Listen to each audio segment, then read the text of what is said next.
Dati, ini-isnab-isnab. Mga lamang loob na ngayon, lamang tiyan na rin. Pampalasa sa mga paborito nating sabaw, lalo na ngayong tag-ulan. Solve! Matatakam ka ba kung ito ang maka-eye to eye mo sa mesa?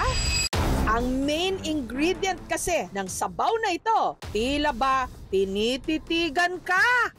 Mata ng baka! Marami man ang napapapikit sa putahing ito. Ito pa rin ang sinasadya ng mga suki ni Roming sa kanyang kainan sa Davao City. Bullseye daw kasi talaga sa sarap ang kanyang bullseye soup. Pasintado talaga dahil pag nakasubok na yung customer, binabalikan siya.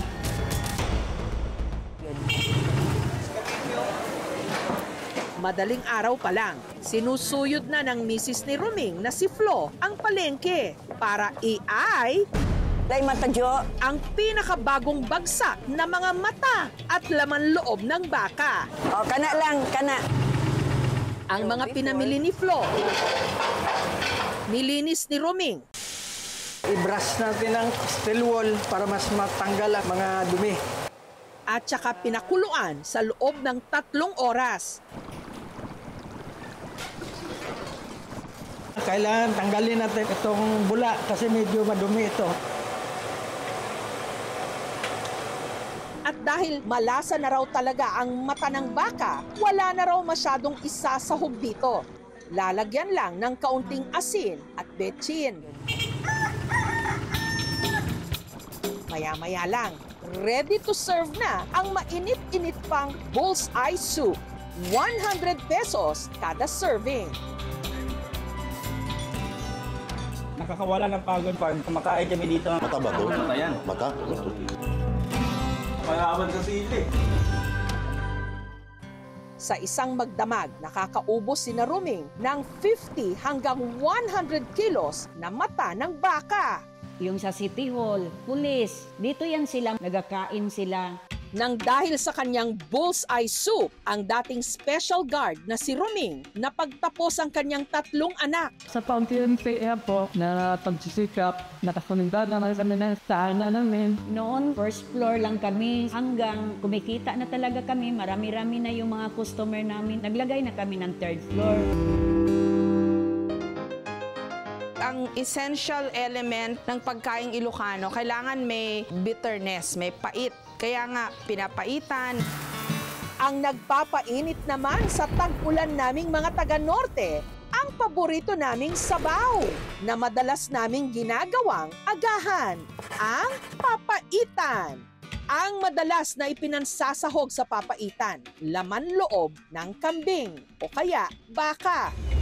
Pero dito sa Kapatan, Tuguegarao, ang nagpapa-espesyal sa kanilang papaitan, lamang loob ng kalabaw na kung tawagin nila, minudensya, specialty ni Orlando. Sa paghahanda nito, dapat malinis daw mabuti ang minudensya. Sunod tong pinakuluan sa kanilang pugon sa loob ng 15 minuto. Pagkatapos nito, tanggalin at iiwain na.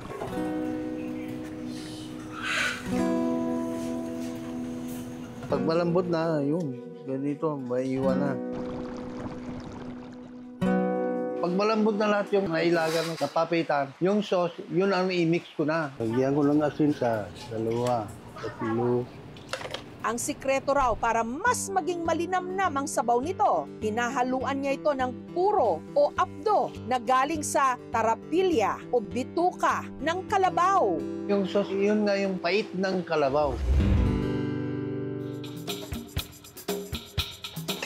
Wala niyo, 1 o 0. Tama lang sa pait. Mapaparami ka talaga sa kanin. Every Sunday po kami bumabalik po dito, ma'am. Kaya masarap din po kasi fresh din po yung luto.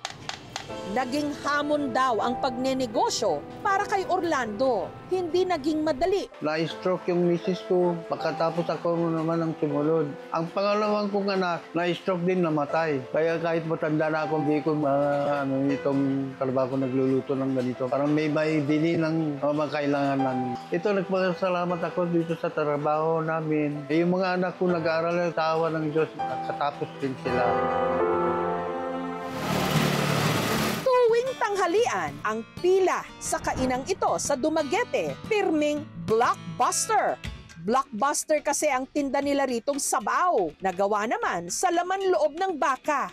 Ang tawag dito, paklay. Patay daw ang mga nagmamadali. Bago kasi tumatikman, lulutuin muna ito ni Eking sa loob ng 1 oras. Pero ang kanyang mga suki, willing to wait. Ako hinulat kay, gana naman sila, tilaw sa ako niloto. Si Eking kasi tila may pa-live cooking show habang nagluluto. Ngayon una nga, dili ko magluto sa tindahan para nga makita sa mga tao nga limpyo ako niloto o papula-pulao ng House of Jotay. Mula kasi sa paggisa ng bawang, Kang ilan pag sibuyas ni Kuwes? sibuyas, Luyan black pepper.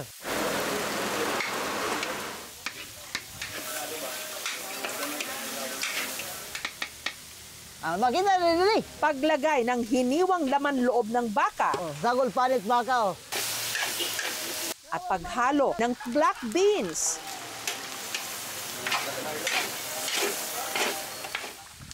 Tinimplahan ng mga pampalasa Asin. Isin.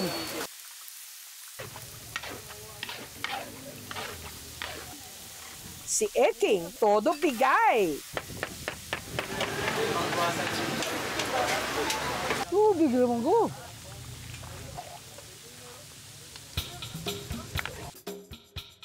Tulong baklay. Almost 30 minutes bago po ako nakakuha ng order. Worth it naman yung paghintay kasi masarap yung pagkain. 120 pesos kada serving.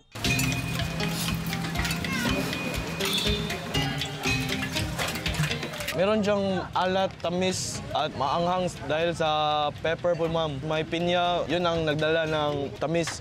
Ito ay nagtataglay ng kolesterol. Mataas din sila sa tinatawag nating purine. Kailangan lang moderation. Yun lang ang ating dapat tandaan. Ang mga putahe nating mga Pinoy, nalalasap ang sarap. Hindi lang sa laman, kundi hanggang sa mga lamang loob. Thank you for watching, mga kapuso. Kung nagustuhan niyo po ang videong ito, subscribe na sa GMA Public Affairs YouTube channel. And don't forget to hit the bell button for our latest updates.